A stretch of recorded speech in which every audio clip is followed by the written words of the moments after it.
Salam alaikum. Bienvenue dans le premier chapitre introductif. Commençons par parler de l'informatique. C'est quoi l'informatique? C'est la science de traitement automatique de l'information. Donc là, pour faire ce traitement automatique, on a besoin de machines automatiques. Donc on a besoin des ordinateurs. Donc un ordinateur, c'est une machine automatique de traitement de l'information, obéissant à des programmes formés par des suites d'opérations arithmétiques et logiques. Les composants d'un ordinateur, on a une unité centrale, on a un écran pour voir les informations, on a un clavier et une souris pour introduire des informations, on a des périphériques comme le webcam, le flash disk, l'imprimante pour imprimer du papier, etc.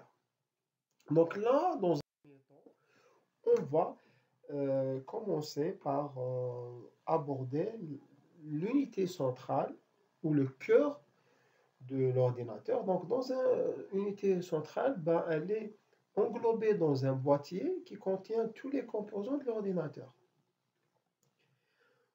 À l'intérieur de ce boîtier, on a une boîte d'alimentation qui permet de fournir aux composants l'électricité en transformant le courant électrique alternatif qu'on reçoit à partir du réseau électrique. On a un courant continu qui peut être utilisé par les composants électroniques de l'ordinateur.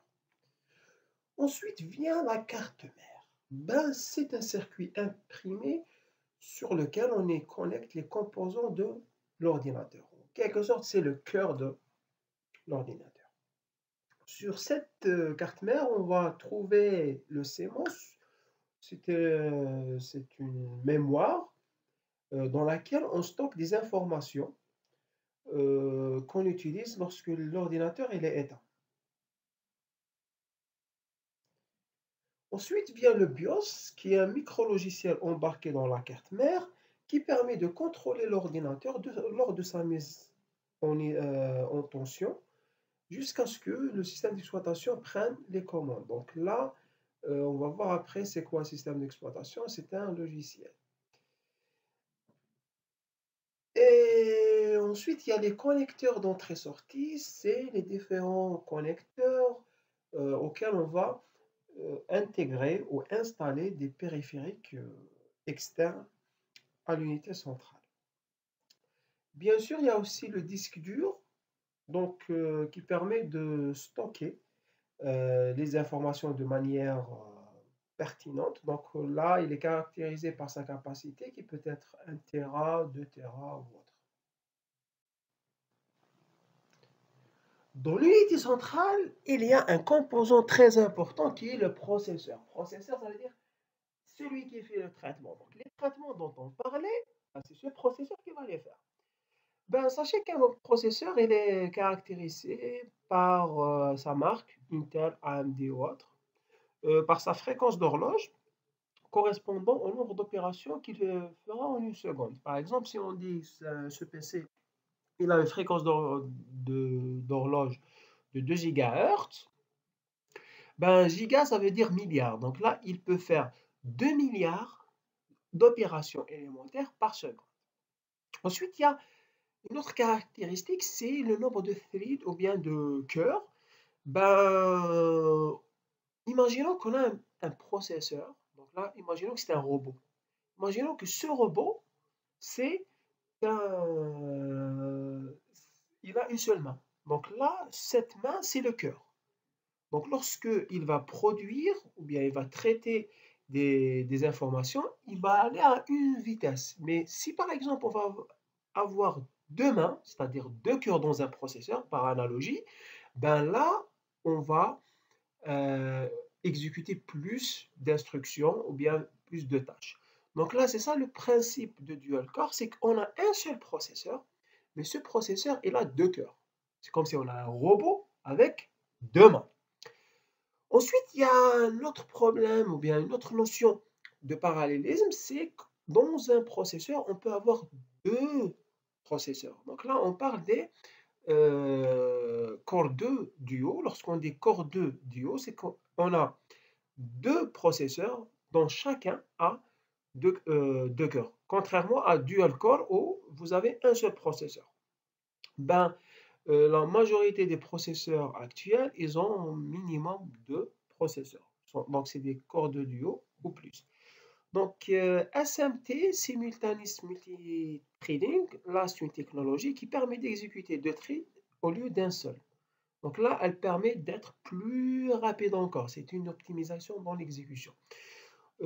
Cette technologie a été introduite dans la nouvelle gamme de Core i3, quelque chose. Donc, Core i3, c'est la base. Donc, Intel Core i3, c'est quoi? C'est un corps de duo avec cette technologie SMT. Après, il y a des évolutions d'autres architectures, c'est qui sont i5, i7, i9. Ben, si vous voulez acheter un ordinateur, ben, i3, c'est le basique. Donc, si vous ramenez i5, c'est l'idéal. Mais i3, il est parfait pour vous. i7, c'est exceptionnel, tout simplement. Il y a un autre concept dans les corps, il faut bien qu'on le comprenne, c'est celui des générations de processeurs corps. Ben, lorsque vous avez une référence de processeur, par exemple, là, le premier i3, Intel Core i3 7350, ben là, le 7, là, il indique que c'est un processeur i3, mais de septième génération. C'est-à-dire qu'un processeur i3 de septième génération, il est meilleur qu'un processeur i3 de sixième génération, et celui de sixième génération, il est meilleur de la cinquième, etc. C'est pareil pour les i5 et c'est pareil les i7. Donc à chaque fois qu'on a une nouvelle génération, donc il y a des améliorations dans les processeurs. Sachez aussi une notion importante, c'est que le processeur a un système de refroidissement qui va lui permettre de garder une température qui lui permet de ne pas bousiller le circuit. Après avoir abordé le processeur, ben le processeur, si on peut le voir comme un cerveau de l'ordinateur. Ben lorsqu'on travaille avec notre cerveau, par exemple, lorsqu'on fait un calcul, 1 plus 2, ben 1 et 2, on a une mémoire de travail dans laquelle on va stocker cette information du 1, du 2, ainsi que même le résultat 3, donc on stocke dans la mémoire de travail. Donc là, cette mémoire centrale, aussi dite mémoire vive, aussi connue souvent par mémoire RAM, elle stocke les informations que l'ordinateur et son processeur sont en train d'utiliser à l'instant T. Donc c'est une mémoire volatile, ce qui veut dire que une fois que vous éteignez votre ordinateur, sachez que ces informations, vous allez les perdre. Donc ils sont caractérisés par ils sont déjà sous forme de barrettes. Donc là, on peut avoir une ou plusieurs barrettes de RAM, de mémoire. Chaque barrette, elle a un type. Ça peut être DDR, DDR2, DDR3, etc. Donc voilà. On a aussi une fréquence 1066 MHz, 1300 MHz, etc. Si on a par exemple 1333 MHz, méga c'est million, donc il peut traiter ou bien manipuler cette RAM, elle peut manipuler jusqu'à 1333 millions d'opérations ou bien voilà, d'opérations par seconde, ce qui veut dire à peu près c'est 1 milliard et 300 millions, 33, etc.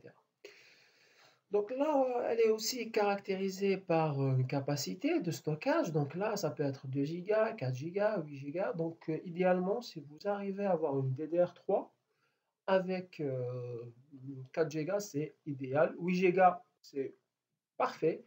2 gigas, ben, ça peut causer parfois des problèmes pour certains logiciels. Il faut bien faire attention au fait que la mémoire, lorsque vous choisissez une barrette de mémoire, il faut qu'elle soit compatible à la carte mère sur laquelle vous allez la placer. Parfait. Donc, on a la carte mère sur laquelle on va placer tous les composants. Ben, on a un emplacement pour le processeur, qui est le cerveau de cet ordinateur. On a des barrettes de RAM qu'on va placer dans des slots sur la carte mère est dédiée uniquement à la RAM. Et on a une pile. Cette pile, ben, elle permet, si vous vous rappelez, de la mémoire CMOS. Cette mémoire CMOS, elle va stocker les informations manipulées par le BIOS. Et ben, cette mémoire, elle n'utilise pas l'électricité, étant donné qu'elle stocke des informations lorsque l'ordinateur il est éteint. Eh bien, cette pile, elle permet d'assurer cette alimentation lorsque la machine elle est éteinte. On a aussi d'autres slots. On a aussi les connecteurs d'entrée-sortie, VGA, USB, HDMI, etc. Donc là, après avoir parlé du composant d'un ordinateur matériel, ben, il y a les composants logiciels de l'ordinateur. Ben, principalement, il y a deux parties. Il y a le système d'exploitation. N'importe quelle machine elle a un système d'exploitation qui permet de manipuler les circuits de l'ordinateur. Sinon, sans ce système d'exploitation, on ne peut pas l'utiliser comme on le fait actuellement. Ben, comme système d'exploitation, on a Windows 10. Il y a dans les anciens 8, 7, XP, si vous avez entendu. On a aussi macOS, qui correspond à l'architecture Mac. On a CentOS, c'est une distribution Linux qui est gratuite, open source. Il y a aussi Ubuntu qui est gratuite, open source, une distribution Linux. Il y a aussi Red Hat Enterprise Linux. Attention, celle-ci, elle est toujours open source, c'est-à-dire on peut accéder à son code, mais elle est payante et elle est très très chère, mais elle est très performante et très utilisée. Il y a aussi un système d'exploitation que je pense que la majorité d'entre vous connaissent, c'est bien Android. Ben, lorsque vous dites mon téléphone c'est un Android, eh bien sachez que le système d'exploitation il est Android. Par exemple, moi j'ai un Huawei Smart P. Eh bien, cette machine, là, c'est la matériel, mais son système d'exploitation, c'est Android. Par contre, quelqu'un qui a un iOS, un iPhone, par exemple, pardon, il a un autre système d'exploitation, c'est pas l'Android, mais il a le iOS. Ça, c'est important de savoir. Il y a une deuxième partie, c'est les logiciels et les applications. Par exemple, le Word pour faire des lettres, l'Excel pour faire des calculs, l'Internet Explorer ou Chrome pour explorer Internet, Skype pour communiquer la voix à travers IP, Kaspersky, pardon, c'est un système, c'est un nom antivirus, etc. Donc là, c'est des logiciels qui ne sont pas les systèmes d'exploitation. Parce que système d'exploitation, sans lui, on ne peut pas explorer ou bien utiliser l'ordinateur. Ensuite, ces applications, elles vont s'installer sur le système d'exploitation. C'est très important.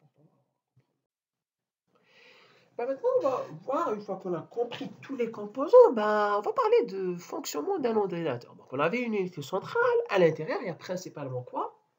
Un processeur. Eh bien, ce processeur, il a une mémoire de travail ou bien mémoire centrale. Lorsque il est en train d'exécuter, il peut recevoir ou bien avoir besoin d'informations à partir de périphériques d'entrée-sortie, par exemple le souris, le clavier ou autre. Ben, ces informations, il va les manipuler, il va éventuellement les stocker dans la mémoire centrale. Et ensuite, il va générer des résultats qu'il va envoyer vers des périphériques de sortie tels que, par exemple, l'imprimante, l'écran ou autre. Et aussi, il peut avoir besoin de stocker de manière pertinente les informations ou bien de recevoir des informations stockées déjà de manière pertinente. Eh bien, là, il va faire appel à des périphériques de stockage tels que le disque dur où il va récupérer ou envoyer ces informations. Vous êtes déjà posé la question comment l'ordinateur arrive à s'allumer et comment il va commencer à fonctionner. Ben, pour répondre à cette question, ben, on va voir la séquence de démarrage de l'ordinateur. Sachez que lorsque vous mettez en tension votre ordinateur, la carte mère envoie des signaux électriques vers le processeur, pour le mettre dans un état d'initialisation matérielle, lui permettant sur la demande toujours de la carte mère de faire un test interne qui va permettre de vérifier qu'aucune erreur n'est dans le processeur. Une fois que c'est fait, eh ben, on va passer la main au BIOS. Le processeur va lancer le BIOS pour créer des structures de données nécessaires au bon fonctionnement de l'ordinateur. Ensuite, le BIOS, il va passer la main vers le système d'exploitation. En effet, il va récupérer le premier disque amovible, il va prendre le premier secteur, c'est-à-dire la première portion, et il va l'exécuter pour charger déjà le système d'exploitation, qui est un programme dans la mémoire, et le lancer, et lui permettre et donner la main pour qu'il soit exécuté par le processeur. Avant de faire la récap, je vais vous poser quelques questions. La première question, je vous demande de cocher sur les composants matériels de l'ordinateur parmi les suivants. Vous avez processeur, BIOS, système d'exploitation, mémoire centrale, l'antivirus, clavier et écran. Alors, vous réfléchissez un peu.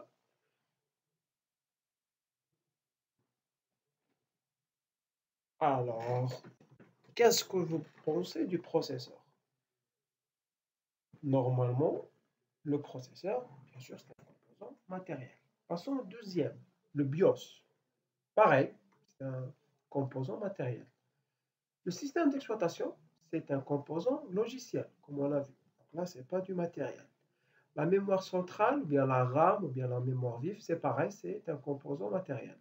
L'antivirus, tel que Kaspersky ou autre, c'est des logiciels, c'est des applications.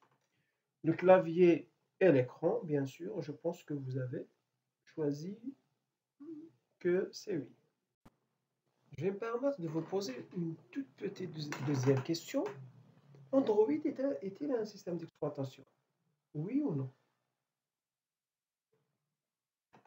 Je pense qu'on a vu que, effectivement, Android est un système d'exploitation qui permet de manipuler les différents et de gérer les différents téléphones. Euh, donc la réponse, je pense que vous avez fait oui. Je sais que je vais poser beaucoup de questions pour un premier cours. Là, c'est la troisième et dernière. Si vous avez, si vous allez répondre correctement à cette réponse, c'est parfait.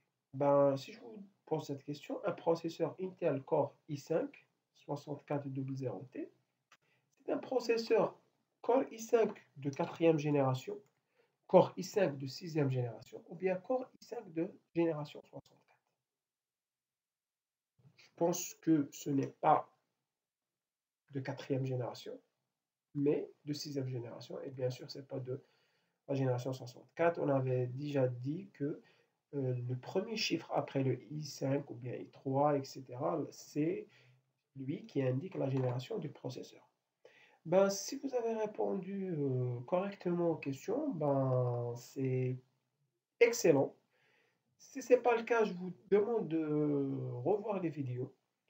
Et je vous dis, avant de vous dire à bientôt, je vais faire un petit résumé. Donc, dans cette leçon, on a vu, après avoir parlé de l'informatique et des ordinateurs, les composants de l'ordinateur, que ce soit matériel et logiciel.